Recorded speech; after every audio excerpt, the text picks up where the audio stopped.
आपोरेवती यथा हि वस्वक्रतुञ्जभद्रं बिभृतामृतञ्जाः गायस्वपत्यस्य पत्नी सरस्वती तद्गृणदैवयोधो आपोरेवती यथा हि वस्वक्रतुञ्जभद्रं बिभृतामृतञ्जाः गायस्वपत्यस्य पत्नी सरस्वती तद्गृणदैवयोधो आपोरेवती यथा हि वस्वक्रतुञ्जभद्रं बिभृतामृतञ्जाः स्वपत्यस्य पत्नी सरस्वती तद्गृणदैवयोधो उपप्रयन्धो अक्षरं मन्त्रं भोजयमात्मये आरे अस्मै शृणोः यस्मिन् पूर्त्य संयज्ञानां सुकृतिषुः अरक्षजाशुषेगयोः सुरब्रुवन्धुयन्दवासुरत्नगृहाजिनीः धनञ्जयो रणेरणो यस्य दूरो अशिक्षये वेश्याप्यानि वीपये तस्मल्प्रणोष्यध्वरो तमित्सुहत्यमङ्गिरस्य देवं महसोयः विना आहुस्तुदुर्हिषो आचमहासितं इह देवं उपप्रकाशये अभ्यासिष्टन्द्रवीपयो मयोरुपविरश्मिशृण्वैरथस्य हस्तनः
മഹാജനങ്ങളുടെയൊക്കെ അനുവാദപ്രകാരം അടുത്ത വസന്തത്തിലെ ആദ്യത്തെ പക്ഷത്തിൽ അഗ്നി അതായത് അതിരാത്രം തുടങ്ങാൻ നിശ്ചയിക്കുകയാണ്.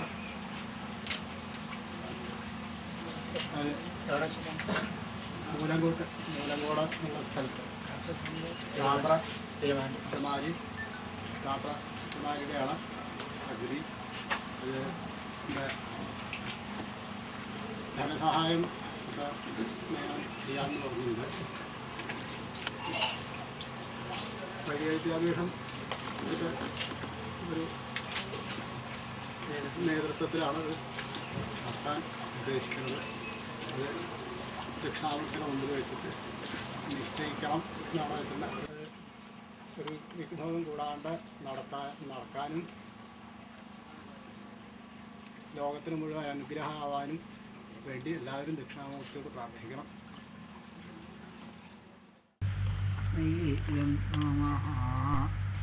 കേരളീയ ശ്രൗതകർമ്മങ്ങളിൽ ഏറെ പ്രാധാന്യമർഹിക്കുന്ന സാഗ്നികം അതിരാത്രം 2006 മാർച്ച് 29 മുതൽ ഏപ്രിൽ 9 വരെ പാലക്കാട് ജില്ലയിലെ മൂലങ്കോട് നടന്നു. 100 വർഷത്തെ ചരിത്രം പരിശോധിക്കുമ്പോൾ ഇതിനു മുമ്പ് 7 തവണ മാത്രമേ ഈ മഹായജ്ഞം നടന്നിട്ടുള്ളൂ. മനുഷ്യൻ പഞ്ചഭൂതങ്ങളെയും പ്രകൃതിയെയും ആരാധിച്ചിരുന്ന കാലഘട്ടത്തിലാണ് വേദം ഉടലെടുക്കുന്നത്. വേദം രൂപം കൊണ്ട ഈ കാലഘട്ടമാണ് വൈദിക കാലഘട്ടം. 3500-ലധികം വർഷങ്ങൾ പഴക്കമുള്ള ഈ വൈദിക കാലഘട്ടത്തിലെ ഏറ്റവും പ്രധാന അനുഷ്ഠാന രൂപങ്ങളാണ് വൈദിക യജ്ഞങ്ങൾ അഥവാ ശ്രൗതയജ്ഞങ്ങൾ. ഈ യജ്ഞങ്ങളിൽ ഏറെ പ്രാധാന്യമർഹിക്കുന്നതാണ് അതിരാത്രം. യജ്ഞങ്ങൾ ഇപ്പോൾ അതിരാത്രമാണ് സോമയാഗം. ഏതായാലും അതിൻ്റെ ഇതിൽ ഒരുതരം ആരാധനയാണല്ലോ. ഈ വിഗ്രഹ ആരാധനകൾക്കൊക്കെ കാലഘട്ടത്തിന് മുമ്പുള്ള ഒരു സംസ്കാരമായതുകൊണ്ട് ഇതിലധികവും ഉപാസിക്കപ്പെടുന്ന ദേവതകളൊക്കെ നമ്മൾ പ്രകൃതിയായിട്ട് വളരെ ബന്ധപ്പെട്ടതാണ്. അഗ്നി, വായു, ജലം, അങ്ങനെ ഇതൊക്കെയാണ്. പ്രകൃതിയുടെ ഒരു പ്രീതി ഇതിൻ്റെ ഒരു അനന്തരഫലമായിട്ട് പറയപ്പെടുന്നുണ്ട്. അപ്പോൾ അങ്ങനെ ഉള്ള രൂപത്തിലാവുമ്പോഴാണ് ഈ കാലഘട്ടത്തിൽ അതിൻ്റെ പ്രസക്തി എന്താണെന്നുള്ളതിനൊരു കൂടുതൽ പ്രസക്തി ഉണ്ടെന്നാണ് പറയേണ്ടി വരിക. സോമയാഗം തന്നെയാണ് അതിരാത്രവും. എൻ്റെ ലക്ഷ്യം എന്ന് പറഞ്ഞാൽ സാധാരണ നമ്മളൊരു അമ്പലത്തിൽ പോയിട്ടൊരു വഴിപാട് ചെയ്യുകയാണെന്ന് വെച്ചാൽ എൻ്റെ അസുഖം മാറണം, അല്ലെങ്കിൽ എൻ്റെ കുടുംബം നന്നാവണം, അങ്ങനെയുള്ളൊരു തരത്തിൽ ഒരു സങ്കുചിത ചിന്താഗതിയുള്ള പ്രാർത്ഥനയാണ് നമ്മൾ അധികം ആൾക്കാരും ചെയ്യാറുണ്ടാവുക മിക്കവാറും. അല്ലാണ്ട് ഇതിലൊക്കെ വളരെ ഇതായിട്ട് എൻ്റെ എന്നുള്ളതിലൊരു സമൂഹത്തിന് ജനങ്ങൾക്ക് ലോകത്തിന് മുഴുവൻ ശ്രേയസ് വരണം എന്നുള്ളൊരു പ്രാർത്ഥന, അങ്ങനെ ഒരു വിശാലമായിട്ടുള്ളൊരു പ്രാർത്ഥനയാണ് ഇതിൻ്റെ ഈ യജ്ഞങ്ങളുടെ അതിരാത്രായാലും സോമയാഗമാണെങ്കിലും അതിൻ്റെയൊക്കെ ഒരു ലക്ഷ്യം. ലോക നന്മ, ജനങ്ങൾക്ക് സമൂഹത്തിന് എന്താണോ ആവശ്യമായിട്ടുള്ളത് അത് പ്രകൃതിയിൽ നിന്ന് ഉണ്ടാകുന്നത്. അതാണ് നമുക്ക് പ്രത്യക്ഷമായിട്ട് അനുഭവപ്പെടുന്ന ഫലം നമുക്ക് ലഭിക്കണമല്ലോ. അപ്പോൾ ലോക നന്മയ്ക്ക് ആയതുകൊണ്ടാണ് എല്ലാ തരം യജ്ഞങ്ങളും എന്നാണ് ലക്ഷ്യം. ലോക നന്മയാണ്. യജ്ഞമാണ് ഭൂമിയിലെ ഏറ്റവും ശ്രേഷ്ഠമായ കർമ്മം. ഞാൻ, എൻ്റെ എന്നുള്ള വിചാരങ്ങളെ പരിത്യജിച്ചുകൊണ്ടുള്ള യജമാനൻ്റെ ആത്മസമർപ്പണമാണ് ഓരോ യജ്ഞവും. പ്രകൃതിയുടെ നന്മയ്ക്കായി നിസ്വാർത്ഥമായ ജീവിതം നയിക്കണമെന്നാണ് യജ്ഞം നമ്മെ പഠിപ്പിക്കുന്നത്. യജ്ഞങ്ങൾ പല പ്രകാരത്തിലുണ്ട്. അവയ്ക്ക് ഓരോന്നിനും അതിൻ്റേതായ പ്രാധാന്യവുമുണ്ട്. എങ്കിലും മനുഷ്യജീവിതത്തോട് ഏറെ അടുത്തുകിടക്കുന്നത് ഇവയ്ക്കെല്ലാം ആദിയായ വൈദിക യജ്ഞങ്ങളാണ്. ഹവിര്യജ്ഞം, പശുയജ്ഞം തുടങ്ങി വിവിധ പ്രകാരത്തിലുള്ള വൈദിക യജ്ഞങ്ങളിൽ ഏറെ പ്രാധാന്യം കൽപ്പിക്കുന്നത് സോമയാഗങ്ങൾക്കാണ്. സോമലത എന്ന വള്ളിയുടെ നീര് പിഴിഞ്ഞെടുത്ത് ആ സോമരസം കൊണ്ടാണ് സോമയാഗത്തിലെ പ്രധാന ആഹുതികൾ നടത്തുന്നത്. പണ്ട് മൂജവാൻ പർവ്വതനിരയിലാണ് സോമലത ഉണ്ടായിരുന്നതെന്നാണ് വിശ്വാസം. ഇന്ന് കൊല്ലങ്കോട് രാജാവിനാണ് കേരളത്തിൽ എവിടെയുമുള്ള സോമയാഗങ്ങൾക്ക് സോമലത നൽകാനുള്ള അധികാരം. അമൃതിൻ്റെ സങ്കല്പമാണ് സോമരസത്തിനുള്ളത്. മനുഷ്യൻ്റെ വിചാരങ്ങളെയും ചിന്തകളെയും പോലെ പല ദിക്കിലായി പരന്നുകിടക്കുന്നവയാണ് സോമലതയുടെ വള്ളികൾ. ഈ വള്ളികൾ ചേർത്ത് മഥിക്കുമ്പോൾ മാത്രമേ അതിൽ നിന്ന് സോമരസം പുറത്തേക്ക് വരികയുള്ളൂ. അതുപോലെ നമ്മുടെ ചിന്തകളെയെല്ലാം ഏകീകരിച്ച് മഥിക്കുമ്പോൾ മാത്രമേ നമുക്ക് ഉൾക്കണ്ണുകൊണ്ട് ലോകത്തെ കാണാൻ കഴിയൂ. ഈ കാഴ്ചയിലൂടെ മാത്രമാണ് നിസ്വാർത്ഥമായ ആത്മസമർപ്പണം സാധ്യമാകുന്നത്. ഈ ആത്മസമർപ്പണമാണ് ശാശ്വതമായ പരമാനന്ദം. സോമയാഗങ്ങൾ അഗ്നിഷ്ടോമം, അത്യഗ്നിഷ്ടോമം, ഉക്ഥ്യം, ഷോഡശി, വാജപേയം, അതിരാത്രം, ആപ്തോര്യാമം എന്നിങ്ങനെ 7 വിധത്തിലുണ്ട്. ഇതിൽ 6 ദിവസം നീണ്ടു നിൽക്കുന്ന അഗ്നിഷ്ടോമവും 12 ദിവസം നീണ്ടു നിൽക്കുന്ന അതിരാത്രവും മാത്രമേ കേരള രീതിയിൽ ചെയ്തു വരുന്നുള്ളൂ. ക്രിയയുടെ ബാഹുല്യവും വ്യാപ്തിയുമെല്ലാം കണക്കിലെടുത്താൽ അഗ്നിഷ്ടോമത്തേക്കാൾ വളരെ വലുതാണ് അതിരാത്രം.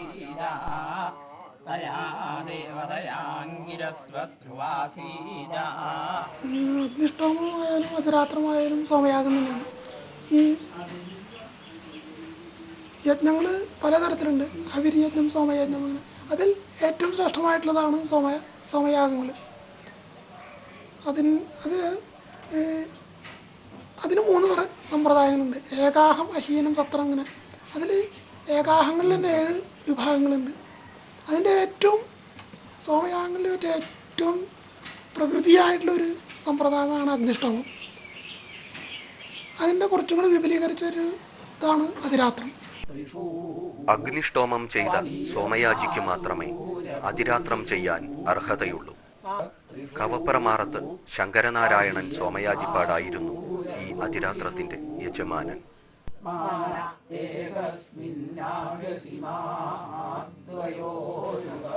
സോമയാജിപ്പാടിൻ്റെ സോമയാഗം കഴിഞ്ഞിട്ട് 65-ലാണ്, 1965. അന്ന് ഇപ്പോൾ 65-ലെന്ന് പറഞ്ഞാൽ 2005, 40 വർഷം. അപ്പം അന്ന് എത്ര വയസ്സിലാവും?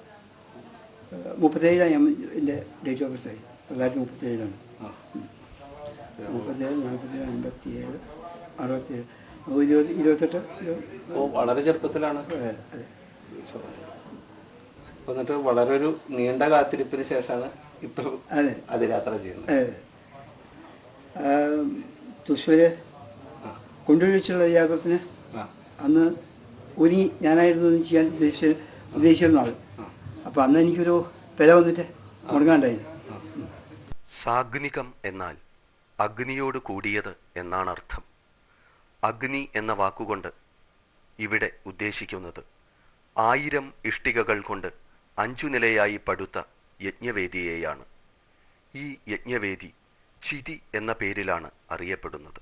ഇവിടെ ഈ അഗ്നി ശബ്ദത്തിന് കേവല അഗ്നി എന്നുള്ള മാത്രം അർത്ഥമല്ല, രൂഢോ ലക്ഷണയാസ്യ തോന്നുന്നുണ്ട്. അതിൻ്റെ ആ ക്രതുവിശേഷത്തിനെയും കൂടിയാണ് ഉദ്ദേശിക്കുന്നത്. ഈ ഇഷ്ടകങ്ങളൊക്കെ ഒരു അഗ്നിയുടെ പ്രതീകങ്ങളായിട്ട് ഇപ്പോൾ ഈ 5ാമത്തെ നിറം ഇഷ്ടപ്പെടുത്തി കഴിഞ്ഞാൽ ഏറ്റവും കഴിഞ്ഞാൽ ഈ ഭാഷയിലൊക്കെ ഉഴറി ഇറങ്ങിയുന്നുണ്ട്.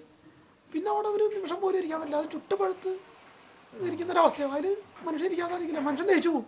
അതുകൊണ്ട് ഉഴറി ഇറങ്ങാന്ന് പറഞ്ഞാൽ ചാടി ഇറങ്ങാന്ന് അർത്ഥം. പിന്നെ ഉടനുള്ള ക്രിയയാണ് ആട്ടുപാൽ കൊണ്ടുള്ള ക്ഷീരധാര. ഇപ്പോൾ നമ്മൾ ആട്ടുപാലാണ് ക്ഷീരധാരയ്ക്ക് ഉപയോഗിക്കുന്നത്. അതൊക്കെ അതിന് ചൂടാറ്റാണ് ചെയ്യുന്നത്. എന്നാൽ എന്താ ഈ ആട്ടുപാലിന് അത്ര പ്രാധാന്യം എന്ന് വെച്ചാൽ പരമം ഏതത്വയത ക്ഷീരം. അപ്പോൾ ഇതുപോലെ ഇതിന് വേണ്ട പൂക്ക അങ്ങനെ ഇതൊക്കെ ഉണ്ടാക്കലാണ് ഇതിൻ്റെ ആദ്യത്തെ ക്രിയ.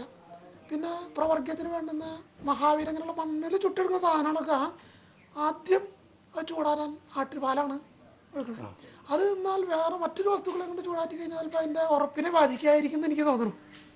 അപ്പോൾ അതുകൊണ്ടായിരിക്കും ആട്ടുപാൽ തന്നെ വേണമെന്ന് പറയണത്. അപ്പോൾ ഈ ഇഷ്ടപ്പെടുത്തി കഴിഞ്ഞാലും അതൊരു ചുട്ടുപഴുത്ത് കിടക്കണതിനെ കുറച്ച് തണുപ്പിക്കാൻ വേണ്ടിയിട്ട് ആദ്യം ആട്ടുപാൽ കൊണ്ടുള്ള ക്ഷീരധാര ചെയ്യുകയാണ്. പിന്നെ അതിനുശേഷം കുറച്ച് ക്രിയകൾ കഴിഞ്ഞിട്ട് അധ്വര്യ തീരുമാനം അതിൻ്റെ മുകളിൽ കയറുള്ളൂ. അല്ലാതെ മനുഷ്യന് കയറി കഴിഞ്ഞാൽ അയാൾ ദഹിച്ചു പോകുന്നുള്ള ഒരവസ്ഥയാണ്. അപ്പോൾ ഈ അഗ്നി എന്നുള്ള വാക്കുകൊണ്ട് അവിടെ അഗ്നിചയനം അതിന് വേണ്ട ക്ഷേത്ര നിർമ്മാണത്തിനാണ് അവിടെ ഉദ്ദേശിക്കുന്നത്. അതില്ലാതെ കൊണ്ട് അതിരാത്രം നടത്താറുണ്ട്. പക്ഷേ അത് ഇവിടെ കേരളത്തിൽ സാഗ്നികമായിട്ടാണ് അതിരാത്രം ചെയ്തു വരുന്നത്. അതിരാത്രത്തിന്റെ പ്രധാന ആഹുതികൾ നടക്കുന്നത് ഈ ചിതിയിലാണ്. 11 തരത്തിലുള്ള ചിതികളെക്കുറിച്ച് വേദത്തിൽ പറയുന്നുണ്ട്. ഗരുഡാകൃതിയിലുള്ള ശ്യേനചിതിയിലെ വകഭേദങ്ങളായ പഞ്ചപത്രിക, ഷഡ്പത്രിക, പീഠൻ എന്നിവയാണ് കേരളത്തിൽ നടപ്പുള്ളത്. യജുർവേദത്തിൽ 11 തരത്തിലുള്ള ചിതികളെ പറ്റി പറയുന്നു. ഛന്ദശ്ചിതം നിന്നേത, ശേനചരം നിന്നേത, കങ്കചിതം നിന്നേത, അലജചിതം നിന്നേത, അങ്ങനെ ഒരു 11 തരത്തിലുള്ള അതിലൊരു ശ്മശാനചിതം നിന്നേതാന്ന് പറയേണ്ടത്. അത് ഒരുപക്ഷെ ഈ അഗ്നിചയനം ചെയ്ത യജമാനൻ മരിച്ചു കഴിഞ്ഞാൽ അങ്ങനെ ഒരു ഇഷ്ടപ്പെടുത്തിട്ട് സംസ്കരിക്കേണ്ടി വരുമോ ഒരു സംശയമുണ്ട്. അതിന് വേണ്ടിയിട്ടാണ് അതിൽ ഓരോ ചിതികൾക്കും ഓരോ ഫലസങ്കല്പം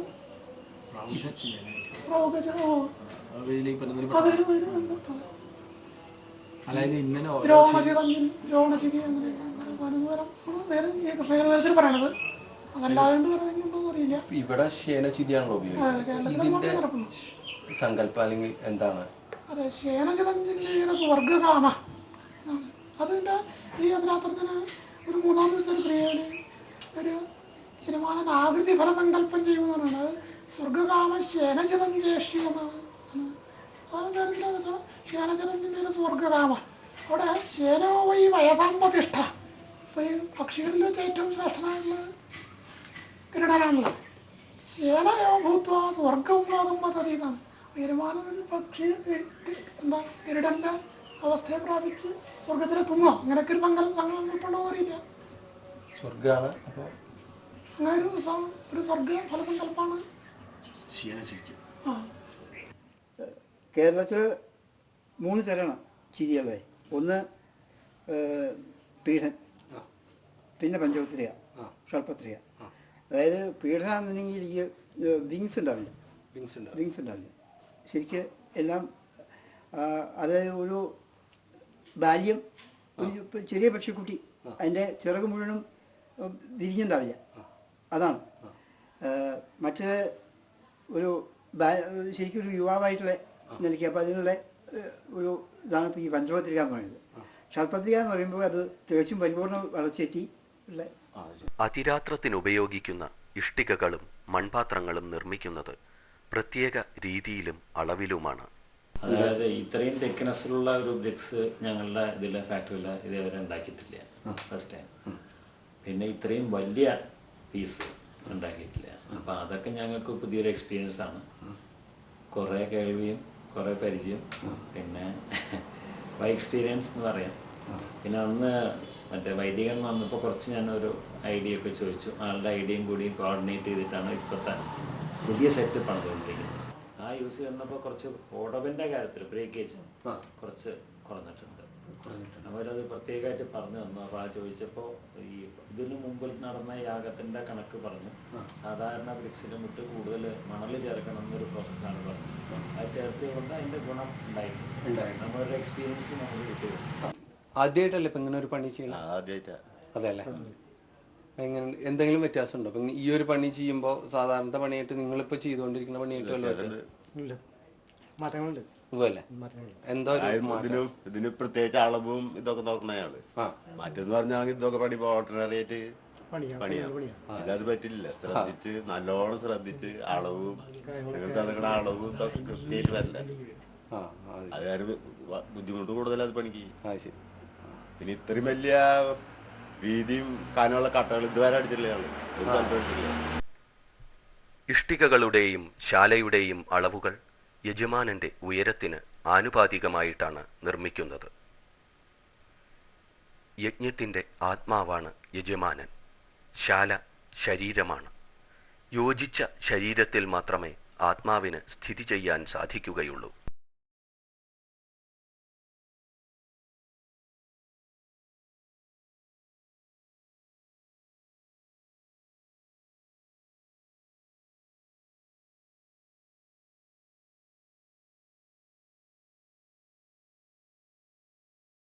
യാഗം തുടങ്ങിക്കഴിഞ്ഞാൽ പിന്നെ യജമാനന് ശാല വിട്ടുപോകാൻ പാടില്ല. ദേഹവും ദേഹിയും തമ്മിലുള്ള ബന്ധം ഇവിടെ വളരെ വ്യക്തമാണ്.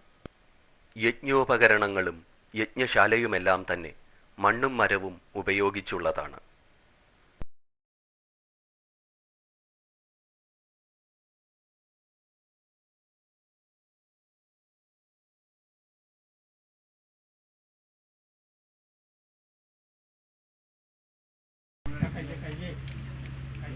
കുതിരയ്ക്കും കഴുതയ്ക്കും കാളയ്ക്കും പശുക്കുട്ടിക്കുമെല്ലാം ഈ മഹായജ്ഞത്തിന്റെ ചടങ്ങുകളിൽ പങ്കാളിത്തമുണ്ട്. ഇതെല്ലാം കാണിക്കുന്നത് പ്രകൃതിയുടെ കൂട്ടായ്മയാണ്.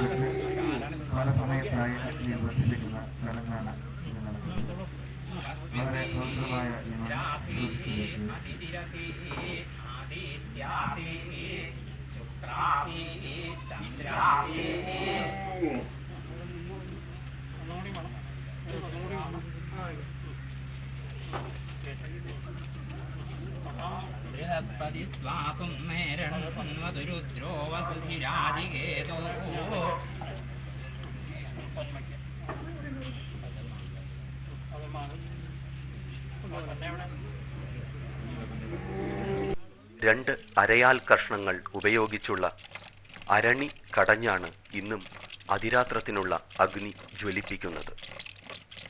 പ്രകൃതിയും മനുഷ്യനും തമ്മിലുള്ള അഭേദ്യമായ ബന്ധമാണ് ഇവിടെ ചിത്രീകരിക്കുന്നത്.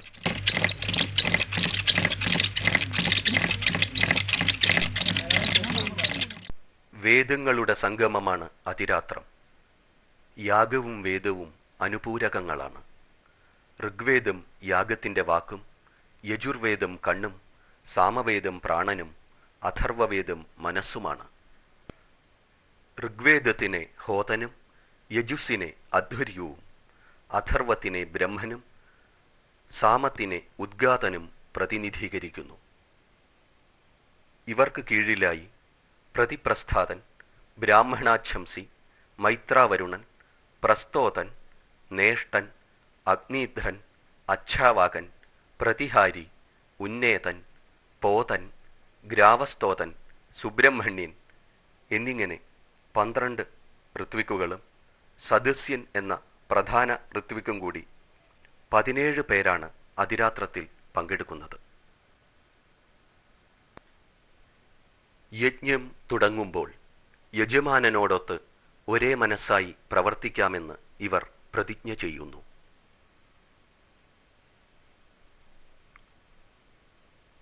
ഈ ഋത്വിക്കുകൾ യജമാനന്റെ 10 ഇന്ദ്രിയങ്ങളും 5 പ്രാണനും മനസ്സും ബുദ്ധിയുമാണെന്നാണ് സങ്കല്പം. തൻ്റെ ഇന്ദ്രിയങ്ങളെ നിയന്ത്രിക്കാൻ കഴിയുന്ന വ്യക്തിക്ക് മാത്രമേ എല്ലാം ത്യജിച്ചുകൊണ്ടുള്ള ഈ ആത്മസമർപ്പണം സാധ്യമാവുകയുള്ളൂ. അതിരാത്രത്തിലെ ആദ്യത്തെ 3 ദിവസങ്ങളെ ദീക്ഷാഹസുകൾ എന്നാണ് പറയുന്നത്. ഈ മഹായജ്ഞത്തിനുള്ള ദ്രവ്യങ്ങൾ ക്രിയാംഗമായി ശേഖരിക്കുകയും യാഗത്തിനുള്ള ഋത്വിക്കുകളെ വരിക്കുകയും ചെയ്യുന്ന ചടങ്ങുകളാണ് ഈ ദിവസങ്ങളിൽ. ഈ മഹത്കർമ്മം ചെയ്യാനായി യജമാനൻ സ്വയം തയ്യാറെടുക്കുന്നത് ഈ ദിവസങ്ങളിലാണ്. ഇതിനെ ദീക്ഷ സ്വീകരിക്കൽ എന്നാണ് പറയുന്നത്. ദീക്ഷണീയേഷ്ടി എന്ന ചടങ്ങിലൂടെയാണ് യജമാനൻ ദീക്ഷ സ്വീകരിക്കുന്നത്.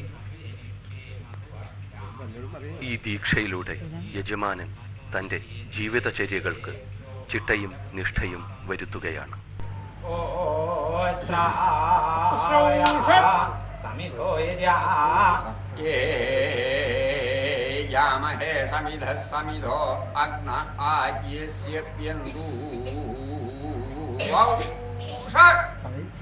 യാഗശാല നിർമ്മാണത്തിൻ്റെ തോത് നിശ്ചയിക്കാനായി യജമാനന്റെ ഉയരം ക്രിയാംഗമായി അളന്നെടുക്കുന്ന ദണ്ഡം അളക്കലോടെയാണ് ചടങ്ങുകൾ ആരംഭിക്കുന്നത്.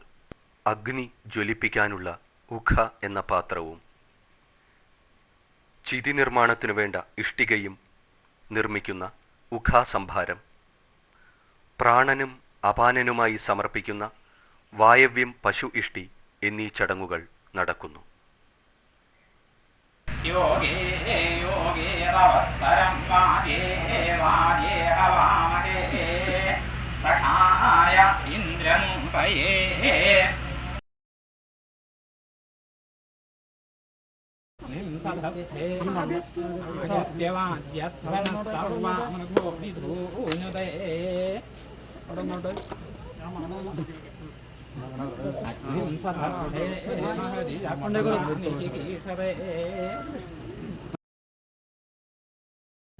പരിവാജപതി കവിരഗ്നിരഹ്യാന്യക്രമീൽ ത്വം മഹേന്ദ്രത്വമോഹീന്ദ്രത്വം നമാംഗവരേജായസേ ശുചീ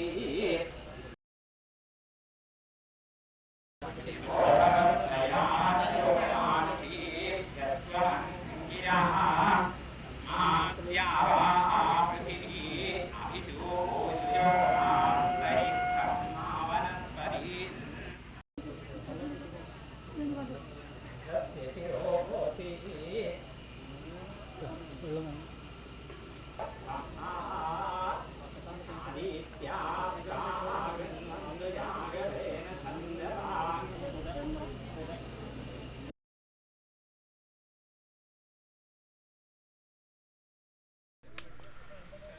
അരിപ്പൊടിയും നെയ്യും ചേർത്ത് കുഴച്ച് ആടിൻ്റെ രൂപത്തിലാക്കി വേവിച്ചെടുത്ത പിഷ്ടപശുവാണ് പശു ഇഷ്ടിയിലെ പ്രധാന ഹോമദ്രവ്യം.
തുടർന്ന് അതിരാത്രത്തിനു വേണ്ട ഋത്വിക്കുകളെ വരിക്കുന്നു. ബ്രഹ്മൻ ബ്രഹ്മാനന്ദ്വാവൃണേ ചന്ദ്രമാദേവോ ദൈവോ ബ്രഹ്മാ സതേ ബ്രഹ്മാ തേനാനുമതഃ കർമ്മൈവാഹം കരിഷ്യാമി ഓം തഥാ ജ്ഞോ ദേവോ ദൈവ ഉജ്ജാതാ സമ ഉജ്ജാതാ ഉജ്ജാതരുജ്ജാതാരന്വാവൃണേ യജ്ഞോ ദേവോ ദൈവ ഉദ്ഗാതാ സദാ ഉദ്ഗാതാ തേനാനുമതഃ കർമ്മൈവാഹം കരിഷ്യാമി ഓം തഥാ ആകാശോ ദേവോ ദൈവ സദസ്യ സമേ സദസ്യാ സദസ്യ സദസ്യന്വാവൃണേ. ദീക്ഷാ ചടങ്ങുകൾ ആരംഭിക്കുന്നത് ജലത്തിൽ വച്ചു നടക്കുന്ന അപ്സുദീക്ഷ എന്ന ചടങ്ങിലൂടെയാണ്.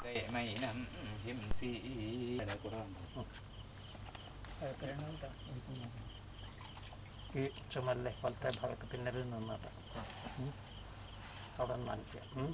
ആ ഗർഭമുള ഉടയ്ക്കുക. മറ്റേ ഇതുണ്ട് ആ ഗർഭമുള മുറിക്കുക. ആ മുറിച്ചിൻ്റെ അകത്ത ഭാഗം കൊണ്ടേ അവിടെ തൊടുക. ഇല്ലാത്ത ഭാഗം കൊണ്ട് ഇട്ടുകൂടെ വന്നിട്ടുണ്ട്. അവിടെ നീട്ടി പിന്നെ അവിടെ വന്നിട്ടുണ്ട്. അവിടെ ഇതിൽ വയ്ക്കുക. ഒന്ന് മുങ്ങി തളിച്ച് കുളിക്കുക.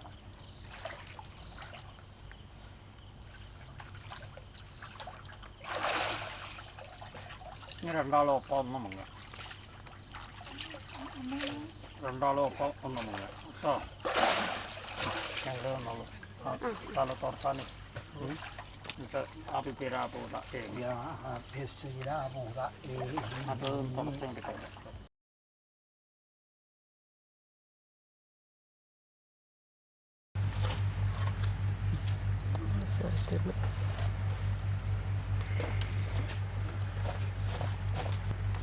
സാമയോ ശില്പേവാമാദരേ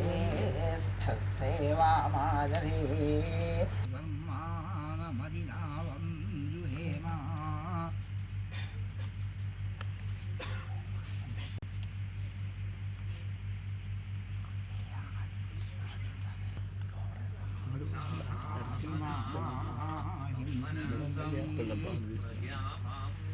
സൗഭാഗ്യം വിഷ്ണു ശർമാസി ശർമ്മ യജമാനസ്യ ശർമ്മ മേ യച്ഛാ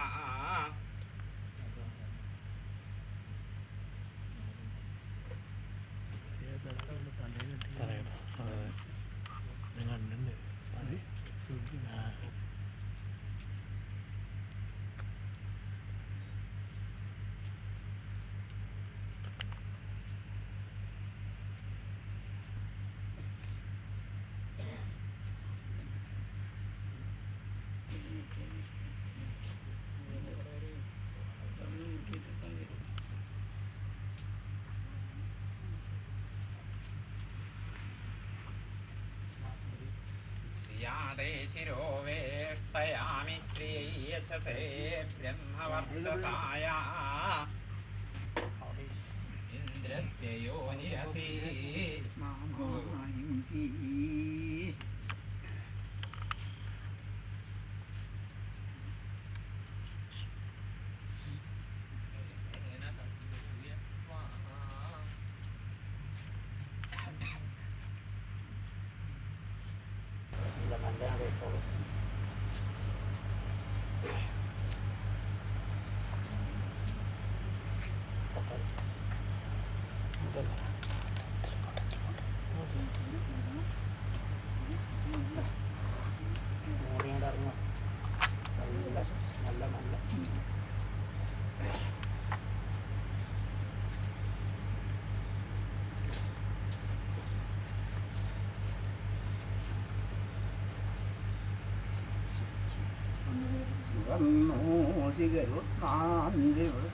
ശിരോഗായത്രം ചക്ഷുസ്തോമ ആത്മാ സാമതേതനൂർവാമദേവ്യം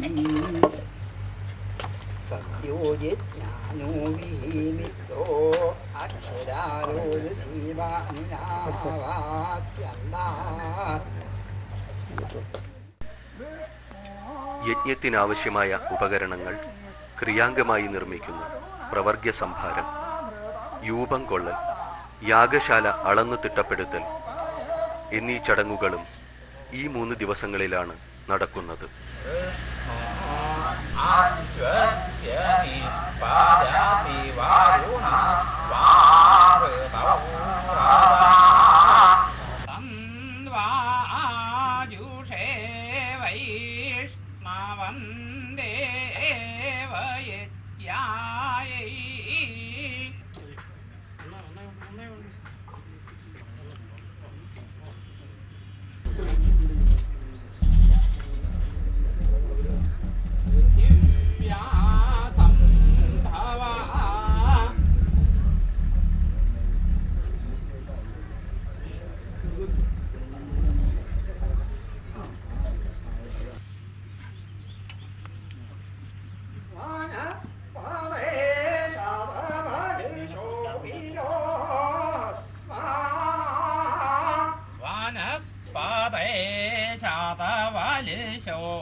പിന്നീടുള്ള 6 ദിവസങ്ങളാണ് ഉപസദ്ദിനങ്ങൾ. കഠിനമായ പരീക്ഷണങ്ങളുടെ ദിവസങ്ങളാണ് ഇത്. യജ്ഞസാക്ഷാത്കാരം സാധ്യമാക്കുവാൻ ചിട്ടയായ ജീവിതചര്യകൾ മാത്രം പോരാ, യജമാനൻ മാനസികമായി അതിന് പ്രാപ്തനാവുകയും വേണം. ലൗകികതയുടെ മാലിന്യങ്ങളിൽ നിന്ന് മുക്തനായി ഉൾക്കണ്ണുകൊണ്ട് കാര്യങ്ങളെ കാണാനുള്ള കഴിവ് യജമാനനുണ്ടാകണം. ഇങ്ങനെ മാനസികമായി യജമാനനെ പ്രാപ്തനാക്കുന്ന ചടങ്ങുകളാണ് ഈ ദിവസങ്ങളിൽ. 4-ാം ദിവസമാണ് സോമാഹുതിക്കുള്ള സോമലത ശാലയിലെത്തുന്നത്. തുടർന്ന് സോമലതയെ വന്ദിക്കുന്ന ആതിഥ്യേഷ്ടി നടക്കുന്നു.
സോമലതയെ ഈശ്വര തുല്യമായിട്ടാണ് കാണുന്നത്. സോമലത ശാലയിലെത്തിയ ദിവസം മുതൽ 2 നേരവും ഋത്വിക്കുകൾ സോമയെ വന്ദിക്കുന്നുണ്ട്. സോമാപ്യായനം എന്നാണ് ഈ ചടങ്ങ്.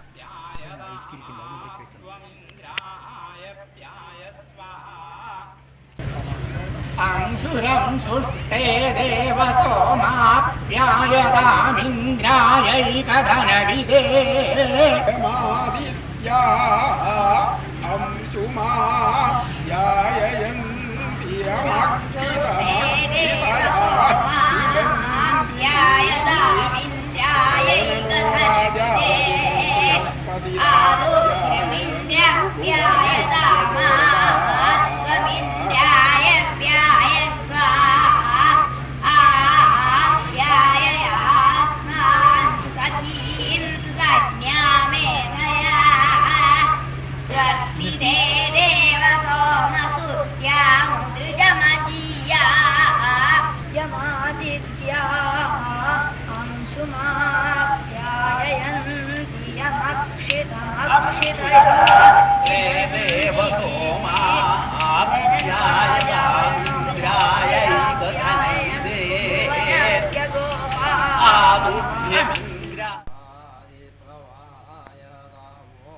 ഈ ദിവസങ്ങളിലെ പ്രധാനപ്പെട്ട ചടങ്ങാണ് പ്രവർഗ്യം. മഹാവീരം എന്ന പ്രത്യേകതരം മൺപാത്രത്തിൽ നെയ്യ് നിറച്ച് ആ പാത്രത്തിനു ചുവട്ടിൽ തീയിട്ട് കത്തിക്കുന്നു. തിളയ്ക്കുന്ന നെയ്യിലേക്ക് ആട്ടിൻപാലും പശുവിൻപാലും ചേർത്ത് ഒഴിക്കുമ്പോൾ മഹാവീരത്തിൽ നിന്നും വലിയ തീഗോളങ്ങൾ മുകളിലേക്ക് ഉയരുന്നു. ഇതാണ് പ്രവർഗ്യം എന്ന ചടങ്ങ്.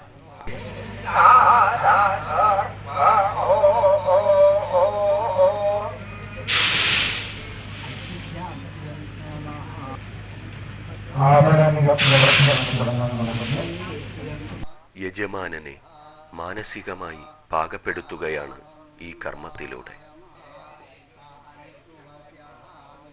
കഠിനമായ ഈ പരീക്ഷണങ്ങൾക്കൊടുവിൽ യജമാനന് സംഭവിക്കുന്ന മാനസികമായ ഉന്നതിയാണ് ഈ തീഗോളത്തിലൂടെ ചിത്രീകരിക്കുന്നത്.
അതിരാത്രത്തിലെ പ്രധാന ആഹുതികൾ നടക്കുന്ന 5 നിലയുള്ള ചിരിയുടെ ആദ്യത്തെ നില പടുക്കുന്നത് 4-ാം ദിവസമാണ്.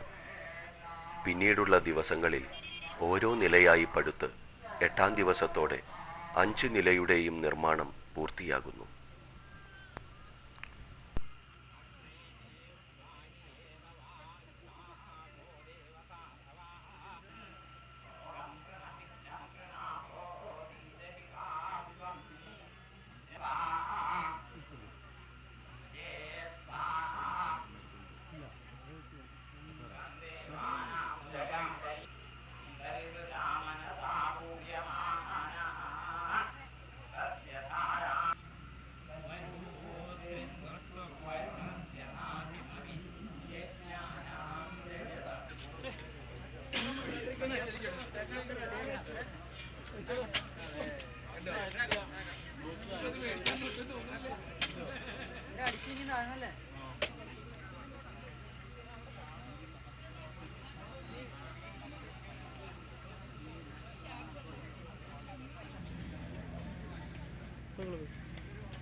പരികർമ്മികൾ തയ്യാറാക്കിയ ഇഷ്ടികകൾ ഓരോന്നും യജമാനനും അധ്വര്യവും ചേർന്ന് മന്ത്രനിബദ്ധമായി സ്ഥാപിക്കുന്നു.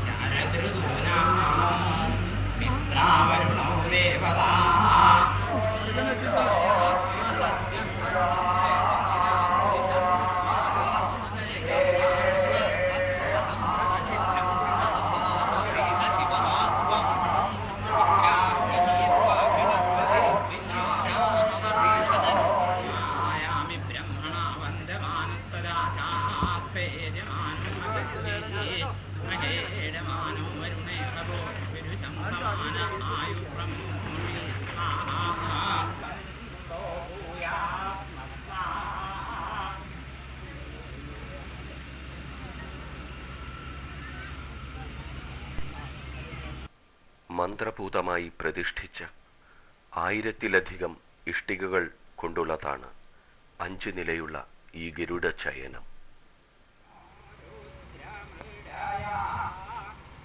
നിർമ്മാണം പൂർത്തിയായ ചിരിക്കു മുകളിൽ കഠിനമായ ചൂട് അനുഭവപ്പെടുമെന്നാണ് വിശ്വാസം. ഇത് ശമിപ്പിക്കാനായി ക്ഷീരധാര, മണ്ഡൂകമാർജ്ജനം എന്നീ ചടങ്ങുകൾ നടക്കുന്നു.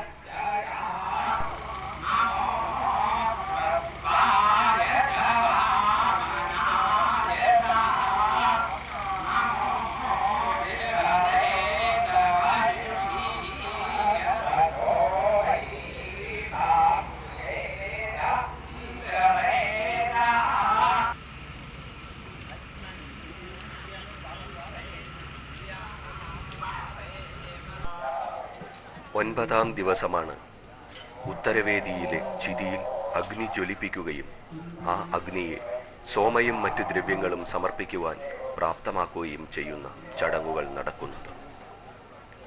സോമലത ശേഖരിച്ചു വച്ചിരിക്കുന്നിടത്തു നിന്നും ഹോമത്തിന് തയ്യാറാക്കാനായി ഹവിർദാനം എന്ന സ്ഥലത്തേക്ക് കൊണ്ടുവരുന്നതും ഈ ദിവസമാണ്.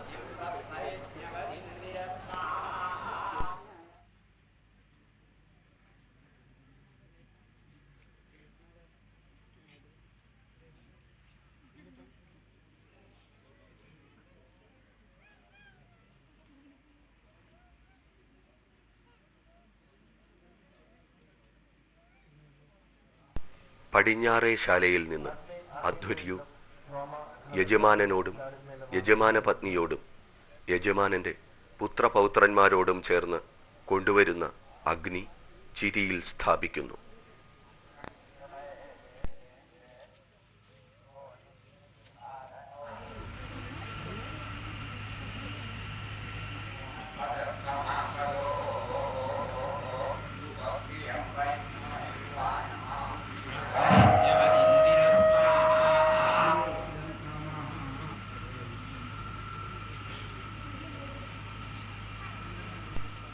അഗ്നി ജ്വലിച്ചു കഴിഞ്ഞാൽ പ്രസേകം എന്ന പ്രത്യേകതരം പാത്രം വഴി നെയ്യ് ധാരയായി ഹോമിക്കുന്ന വസോർധാരയും സർവൌഷധ ഹോമവും നടക്കുന്നു.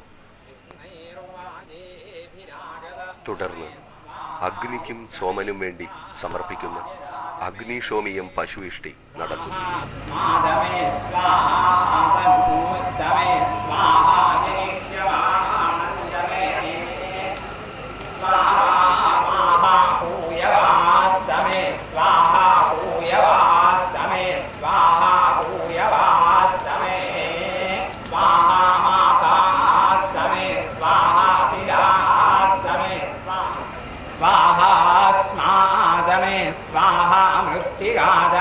स्वाहा गिरयष्टमे स्वाहा पर्वताष्टमे तमे स्वाहा श्यामञ्जमे स्वाहा लोहञ्जमे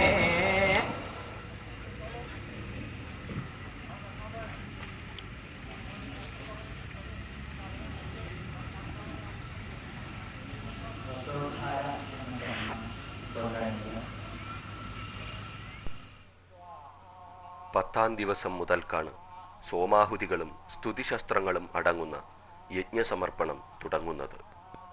പിന്നീടങ്ങോട്ട് രാവിനും പകലിനും അതീതമായ തുടർച്ചയായ ചടങ്ങുകളാണ്. ഈ ദിവസങ്ങൾക്ക് സുത്യദിനങ്ങൾ എന്നാണ് പേര്. സുത്യദിനങ്ങളെ ദിവസക്രമമില്ലാതെ പ്രാതസവനം, മാധ്യന്തിന സവനം, തൃതീയ സവനം എന്നിങ്ങനെ 3 ഭാഗങ്ങളായി തിരിച്ചിരിക്കുന്നു. ഓരോ സവനത്തിലും സ്തുതിശസ്ത്രങ്ങളും സോമാഹുതിയും നടക്കുന്നു. സാമവേദസ്തുതി കൊണ്ട് സോമാഹുതി സമർപ്പിക്കാനുള്ള ദേവനെ ആനയിക്കുന്നു.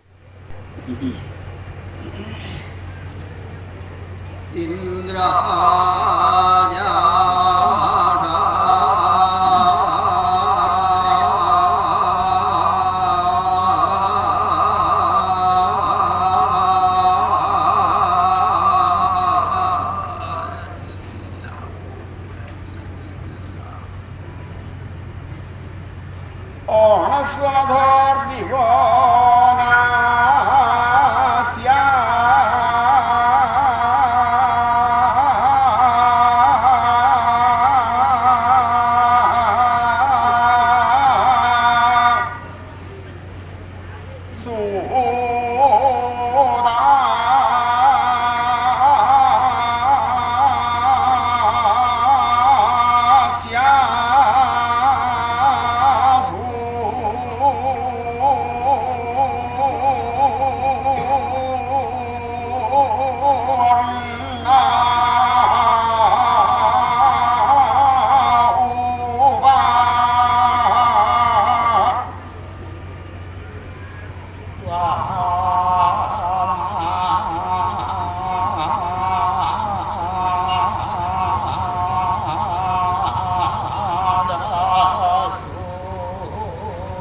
ബ്രഹ്മണാച്ഛംസി, അച്ഛാവാകൻ എന്നീ ഋത്വിക്കുകൾ ആ ദേവനെ സ്തുതിച്ചുകൊണ്ട് ശസ്ത്രങ്ങൾ എന്ന പ്രത്യേക രീതിയിലുള്ള മന്ത്രങ്ങൾ ചൊല്ലുന്നു.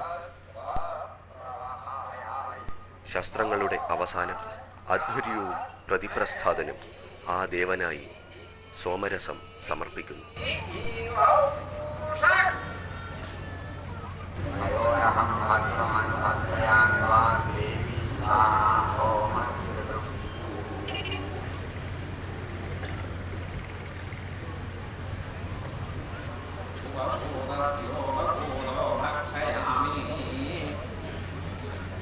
ഇരുപത്തിയൊൻപത് സ്തുതിശസ്ത്രങ്ങളാണ് അതിരാത്രത്തിൽ. ഇതിലെ അവസാനത്തെ ശസ്ത്രമായ ഹോതന്റെ ആശ്വിന ശസ്ത്രം 1000 ഋക്കുകൾ ഉള്ളതാണ്.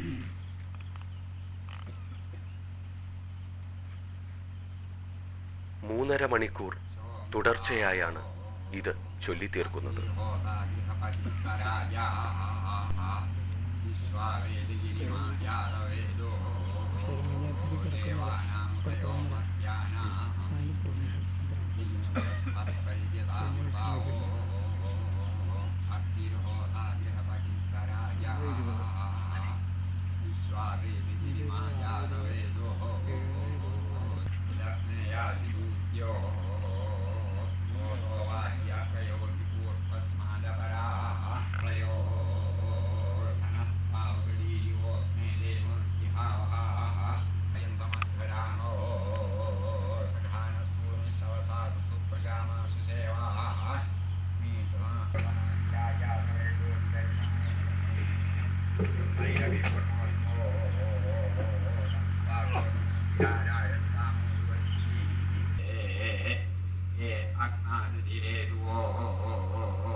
തൻ്റെ കണ്ണുകൾ മൂടിക്കെട്ടി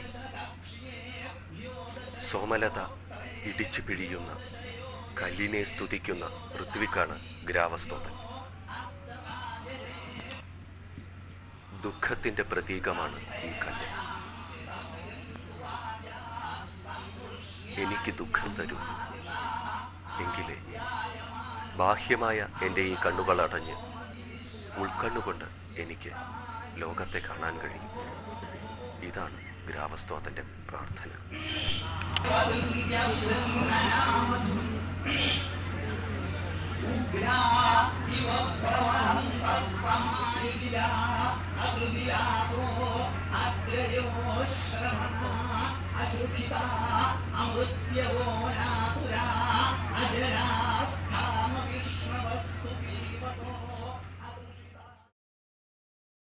മൂന്ന് സവനങ്ങളിലുമായി അഗ്നിക്കായി സമർപ്പിക്കുന്ന ഏകാദശ പശുവിഷ്ടി നടക്കുന്നു.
അതെ കുറച്ചുകൂടെ കുറവാണ്.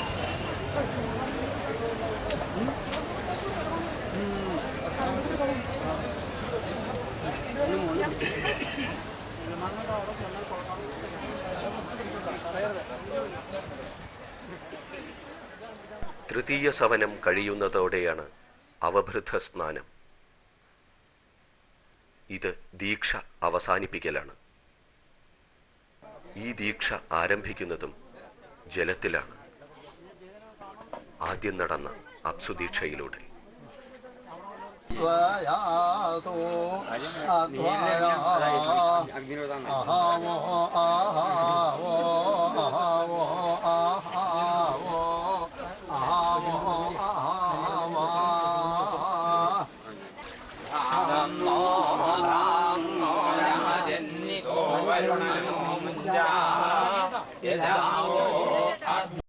വരുണേ ദിശവാമഹേ തതോ വരുണനോ മുഞ്ചാ.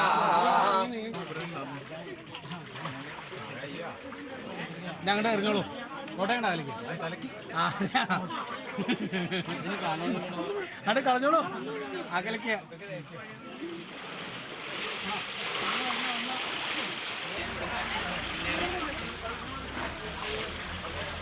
വരൂ വരൂ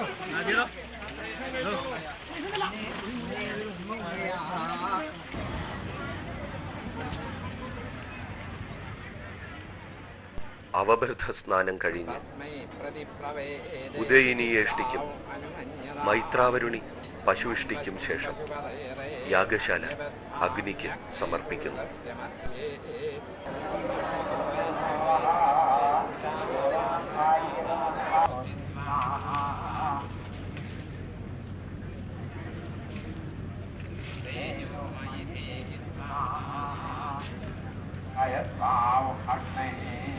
ആഗമം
എല്ലാവരും വികാരം വെക്കണം. കത്തിക്കാൻ അധികം താമസമില്ല. എല്ലാവരും പിന്നാക്കപ്പെടണം.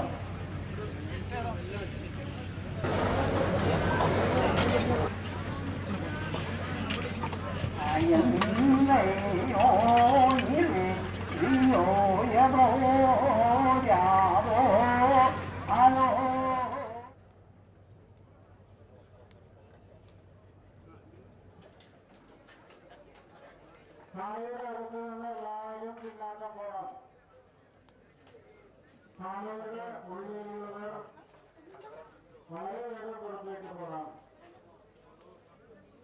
തിരുനാളിനും പത്നിയും എല്ലാം ശാലയ്ക്ക് പുറത്ത് കടന്നതിന് ശേഷമാണ്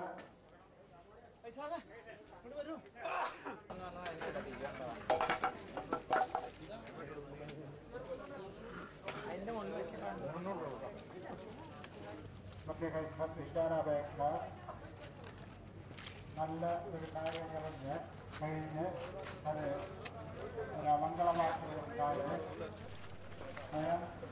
അഗ്നി കാച്ചിയെടുക്കുന്നതോടെ യജമാനനും ശാലയും തമ്മിലുള്ള ബന്ധം ഇല്ലാതാകുന്നു. യാഗശാല ആത്മാവ് നഷ്ടപ്പെട്ട ശരീരം പോലെയാകുന്നു. മൃതമായ ഈ ശരീരം അശുദ്ധമാണ്. അതിനെ ശുദ്ധി വരുത്തുന്നതിനായി അഗ്നിക്ക് സമർപ്പിക്കുന്നു.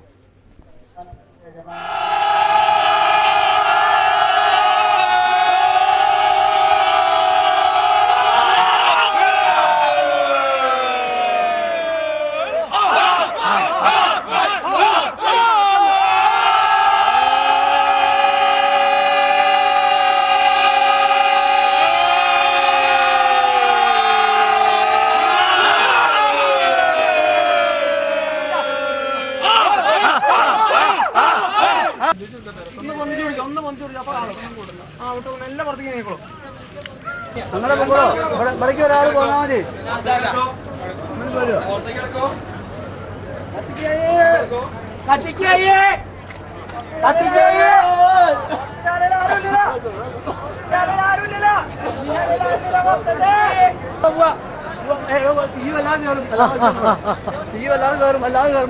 വരണ്ട് വരണ്ട്.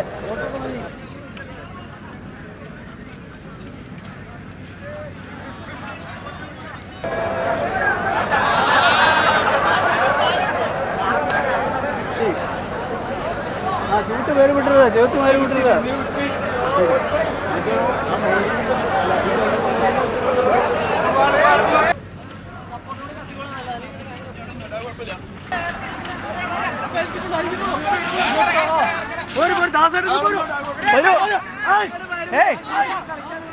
അപകടം പറ്റിയതല്ലേ, വരൂ വരൂ.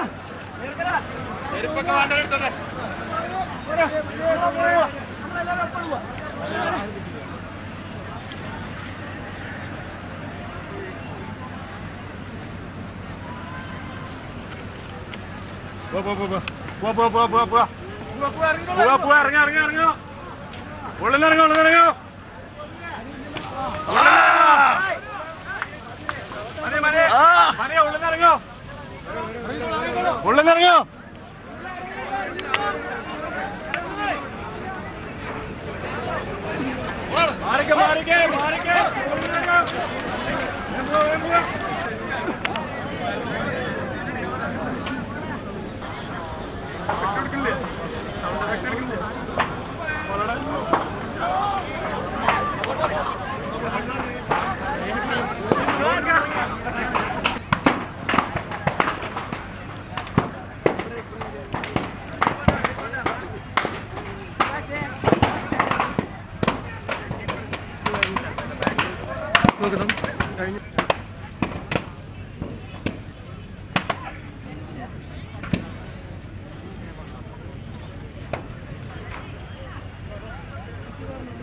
തുടർന്നുള്ള ഉദവസാനീയ എന്ന ചടങ്ങോടെ അതിരാത്രത്തിന് സമാപ്തിയാകുന്നു.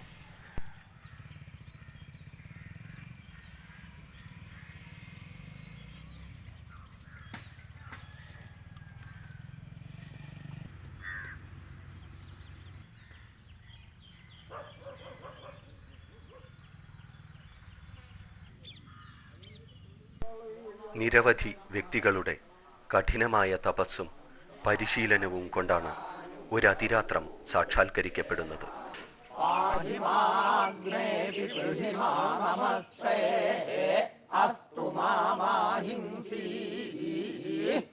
വേദം ഹൃദിസ്ഥമാക്കിയ ഒരു വ്യക്തിക്ക് പോലും അതിരാത്രത്തിൽ ഋത്വികാകുവാൻ മാസങ്ങളോളം നീളുന്ന പരിശീലനം വേണ്ടിവരും.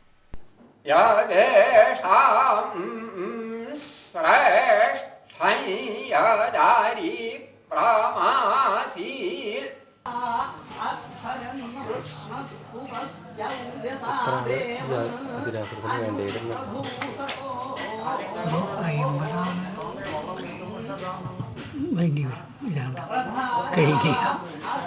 അതന്നെ ചിലപ്പോൾ 50 മതിയാവില്ല, ചിലപ്പോൾ 25 കുറയും. ഉദ്ദേശിച്ച 12 ദിവസത്തെ വേണമല്ലോ അല്ലേ? അതെ. ഈ സോമയാഗത്തിനെക്കാട്ടിലും ആൾ വേണ്ടി വരും. സോമയാഗത്തിന് വെച്ചാൽ എത്ര ആള്? സോമയാഗത്തിന് ഒരു 10-35 ആളുണ്ടായി. പരിശീലനം അങ്ങനെ തന്നെയാവില്ലേ? പരിശീലനം മുമ്പൊക്കെ ഒരു കൊല്ലമൊക്കെ ഉണ്ടായി പഞ്ഞത് ചുരുങ്ങിയിട്ട് അത്രത്തോളം വശാവും കുറവാവും. അത് കാരണം ആളെ കുറച്ച് അതായത് ഒരു 6 മാസത്തെ പരിശീലനമായാലും. അധ്വര്യൂനൊക്കെ ഇപ്പോൾ എത്ര കാലത്ത് അധ്വര്യൂനാണല്ലോ വേണ്ടത്? ഇതൊക്കെ ഒരു 6-7 മാസം ഇല്ലാതെ കൊണ്ട് ഒക്കില്ല. അതുപോലെ ഓരോ അധ്വര്യവും ഏതാണ്ട് ഒപ്പം തന്നെയാണ്.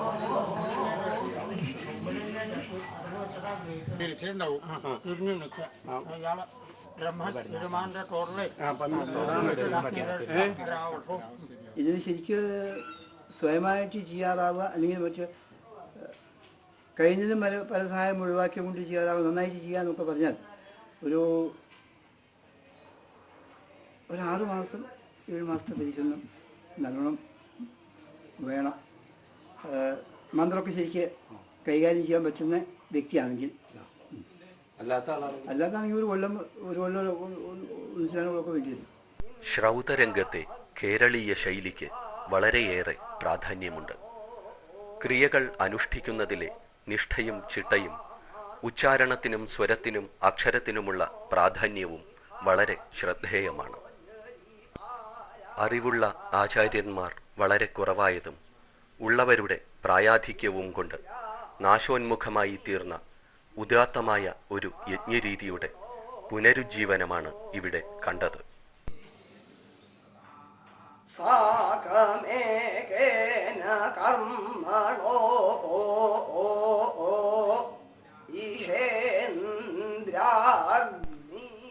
അതിരാത്രം നടത്താൻ പ്രാപ്തരായ ഒരു പുതുതലമുറയാണ് ഈ യജ്ഞത്തിലൂടെ സൃഷ്ടിക്കപ്പെട്ടിരിക്കുന്നത്.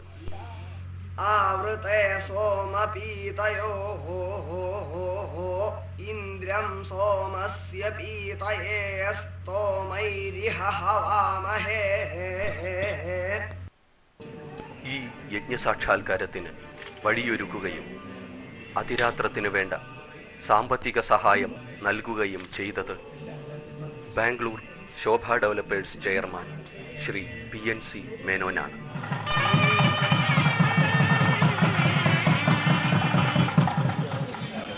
വളരെ 15 കൊല്ലം മുമ്പാണ് നടത്തിയിട്ടുള്ളത്. ഇപ്പോഴത്തെ മെയിനായിട്ടുള്ള എന്താ വെച്ചാൽ ഇപ്പോഴത്തെ ആചാര്യന്മാർ ഇത് ചെയ്യുന്ന ആൾക്കാർ ഒരു വളരെ വയസ്സായിട്ടുള്ള ആൾക്കാരാണ്. ഇത് അടുത്ത തലമുറയ്ക്ക് ഹാൻഡ് ഓവർ ചെയ്യുകയാണെങ്കിൽ ഒരു ഇപ്പം ഇമ്മീഡിയറ്റായിട്ട് ഇങ്ങനത്തെ ഒരു യാഗം ചെയ്താലേ അടുത്ത തലമുറയ്ക്ക് ഇത് ഈ റിച്വൽസ് കൊണ്ട് നടക്കാൻ പറ്റും. അതിനെ പ്രോത്സാഹിപ്പിക്കുന്നതിന് വേണ്ടിയാണോ ഇത് സ്പോൺസർ ചെയ്യുന്നത്? 2 ഇതുണ്ട്. ഒന്ന് ലോക സമസ്ത സുഖിനോ, രണ്ടാമത്തെ ഈ റിച്വൽസ് നമുക്ക് നഷ്ടപ്പെട്ടില്ല. ഇനി പുതിയൊരു തലമുറയ്ക്ക് കൈമാറാൻ വേണ്ടിയിട്ട് അതിപ്പോൾ ടൈംലി ആണെന്നുള്ള മനസ്സിൽ നല്ലോണം ഉണ്ട്. കുറച്ചും കൂടി ഡിലേ ചെയ്തതിനപ്പോഴേക്കും എക്സിസ്റ്റിംഗ് ആൾക്കാർക്ക് വളരെ വയസ്സായിട്ടുണ്ട്. പ്രോബബ്ലി അത് നടത്താൻ പറ്റാണ്ട് വരുമോ എന്നൊരു സംശയം. യജ്ഞനിർവഹണത്തിന് നേതൃത്വം നൽകിയത് തൃശ്ശൂരിലെ വൈദിക വിദ്യാപീഠമാണ്.